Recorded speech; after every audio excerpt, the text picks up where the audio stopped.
Hey guys, Greg Alexander, and as promised, I got another video for you today. I'm going to let go of another secret, another technique that you probably have not been doing. Some of you may have done this, but you probably have not been doing this. And this is a technique that'll get you bites again when you're not getting bites. And again, if you've been following me on a regular basis, please, I would ask you please subscribe. It'll help you, it'll help me. Also, please share my videos so I can try to grow my channel. It'll encourage me to continue to make more videos like this for those of you who like my videos. Again, so what is this technique that you've probably never done? Well, I'm a kind of an out-of-the-box type thinking guy anyhow, and I try a lot of stuff, and a lot of stuff just doesn't work, and some stuff does. And one of the things that does work, especially on lakes where the predominant forage is shad, is a swim bait. Right? Well, everybody knows about a swim bait. Everybody throws a swim bait. They throw it different ways, on an open hook, jig head, weedless, belly weight, whatever. But sometimes when you're out on the lake and the shad are deep, right? They're down deep. They're down towards the bottom. They're not up in the column. They're not up swimming around.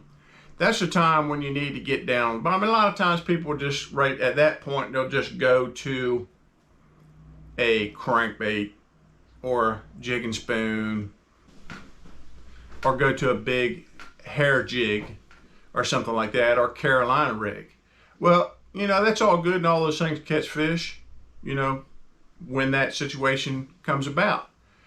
But sometimes when the fish are heavily pressured on a lake, and they've seen all the crankbaits, and they've seen all the Carolina rigs, and they've seen all the regular big shaky heads, then this is the technique that you want to do.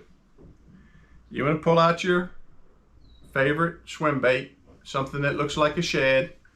In this case, I'm just going to show you it's a regular Tennessee shad Kitech. And you want to put that Tennessee shad Kitech on a stand-up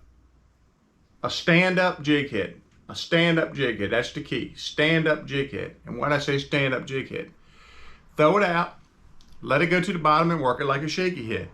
But that stand-up jig head, of course, is flat on the bottom and the line ties here. So when you pull on that stand-up jig head, that bait comes across the bottom like this. Comes across the bottom like this with its tail up. Tail up, tail up, tail up. And they've seen all the shaky heads in the world, and they've seen all the worms in the world. But when you throw a swim bait on a stand-up jig head, you will get bites that you didn't get before. You'll get bites that they're not getting on the Carolina rig. You'll get bites they're not getting on a crankbait. You'll get bites they're not getting on these different lures that you throw for fish that are on the bottom in these shad lakes. So I would encourage you to try this. Of course, you know, make bigger heads, smaller heads. This is like a 3/8 of an ounce.